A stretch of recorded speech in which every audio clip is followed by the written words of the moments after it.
இந்த பொண்ணு சடனா அவ படிச்சிட்டு இருந்த புக்குக்குள்ள குதிச்சிடுறா. இதனால அந்த கதையுடைய ஒரு கேரக்டராவே இந்த பொண்ணு மாறிடுறா. இவகிட்ட புள்ளி பண்ணிட்டு இருக்கிற இந்த பொண்ணையும் பிடிச்சிக்கு உள்ள இழுத்து போட்டுட்டு அங்க இருக்கிற எல்லார்கிட்டையும் ரொம்ப திமிரா பிஹேவ் பண்ணிட்டு இருக்கா. இந்த பொண்ணுக்கு சாதகமா பேசிட்டு இன்னொரு ரெட் ட்ரெஸ் போட்ட பொண்ணும் வராங்க. பட் அந்த பொண்ணையும் கொஞ்சம் கூட மதிக்காம நல்லாவே பிடிச்சு அடிச்சிடுறா. ஆக்சுவலா இந்த ரெண்டு பொண்ணுங்களுமே இவ ஹஸ்பண்டோடைய தங்கச்சிங்களா தான் இருப்பாங்க. இங்க நடக்கிற கலவரத்தெல்லாம் பார்த்துட்டு அந்த ஃபியான்சி பையனும் அங்க இருந்து வரான். அவனை பார்த்ததும் இந்த பொண்ணுக்கு அவனை ரொம்பவே பிடிச்சிருக்கு. அவன்கிட்டயும் போயிட்டு நான் இந்த கதைக்குள்ள வந்ததே உன்னைய பாக்குறதுக்காக தான். இந்த கதையிலேயே நீதான் அழகான பையன், எனக்கு உன்னைய ரொம்ப பிடிக்கும்னு சொல்வா. அப்புறம் இந்த கதையை மாத்தலான்னு முடிவு பண்ணி இந்த பையன் குடிச்சிட்டு இருக்கும்போது உனக்கு பார்த்திருக்கிற அந்த பொண்ணு எனக்கு சுத்தமா பிடிக்கல, அவன் நல்லவளே கிடையாது, அதுக்கு பதில் நீ என்னைய கல்யாணம் பண்ணிக்க, நான் உன்னைய ரொம்ப நல்லா பார்த்துப்பேன்னு இவனையும் மைண்ட் வாஷ் பண்ணிட்டு இருக்காங்க. இதெல்லாம் கேட்டு இந்த பையன் ரொம்பவே கோவப்பட்டு இந்த பொண்ணையும் வீட்டை விட்டு துரத்திடுறான். பட் இந்த பொண்ணு கிவ் அப் பண்ணிக்கிறதாவே இல்ல, எப்படியாவது அவனை கல்யாணம் பண்ணணும்னு முடிவு பண்றாங்க.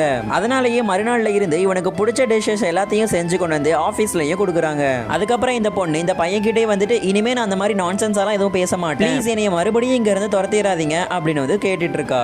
இந்த ஸ்டோரியோடைய ஃபர்ஸ்ட் டே அன்னைக்கு இந்த ரெண்டு பொண்ணுங்களையும் இவ அடிச்சதுனால அந்த ரெண்டு பேரும் போயிட்டு அவங்களுடைய அங்கிள் கிட்டையும் கம்ப்ளைண்ட் பண்ணிட்டாங்க. இப்ப அவங்க எல்லாரும் ரவுண்டு கட்டிட்டு வந்து இந்த பொண்ணை வந்து திட்டிட்டு இருக்காங்க. இது எல்லாத்தையுமே இந்த சிஇஓ மறைஞ்சு நின்று பார்த்துட்டு இருக்காரு. பட் அந்த பொண்ணுடைய ஃபேமிலி மெம்பர்ஸ் எல்லாருமே இந்த பொண்ணு கிட்ட ரொம்பவே ரூடா நடந்துக்கிறாங்க. இதனால இந்த பொண்ணு ரொம்பவே கஷ்டப்படுறா. இந்த பொண்ணு கஷ்டப்படுறத பார்த்துட்டு இந்த சிஇஓக்கு ரொம்பவே கோவம் வர ஆரம்பிக்குது. அப்புறம் இவனுடைய தம்பி இந்த பொண்ணையும் அடிக்கிறதுக்காக கட்டை எடுத்துட்டு வரான். இதனால கோவப்பட்ட இந்த சிஇஓ அங்க வந்துட்டு அந்த பொண்ணுக்காக இவனுடைய மொத்த குடும்பத்துக்கிட்டையும் சண்டைக்கு போறான்.